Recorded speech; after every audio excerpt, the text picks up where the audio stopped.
Tila extended naman ang penitensyang inabot ng ilang galing sa probinsya. May mga na-stranded muna bago nakabalik habang ang iba hirap sumakay dahil sa mga nangongontratang taxi. Nakatutok si Jonathan Andal. Pangalawang taxi na to na pinara ni Tatay Romeo. Pero lagi raw siyang kinokontrata mula rito sa Cubao papuntang Pasay kaya hindi niya pinapatulan. Pagod na nga ang matanda sa biyahe mula Pangasinan, hirap pang makasakay. Kontrata tayo, sabi niya, kasi traffic, sabi niya. Dapat sa metro. Kung magkano abutin ng metro, ako na lang bahala magdagdag ng niya. Kung ano. Tip. Oo.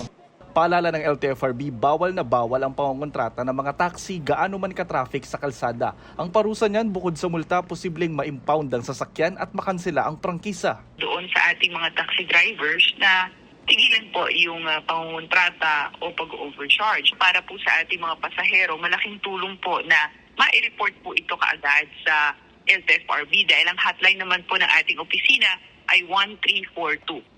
Sa ikatlong pagpara na siya nakasakay at hindi kinontrata. Okay sa inyo kahit matraffic? Ay, okay lang po yan. Normal na po yan.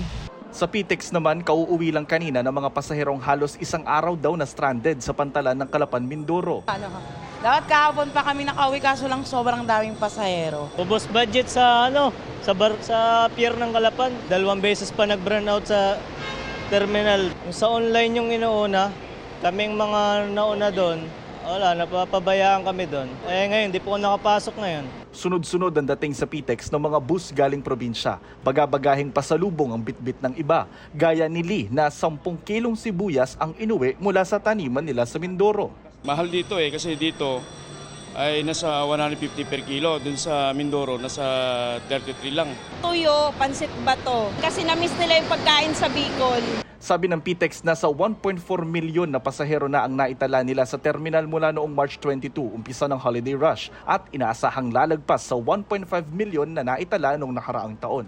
Para sa GMA Integrated News, Jonathan Andal, nakatutok, 24 oras.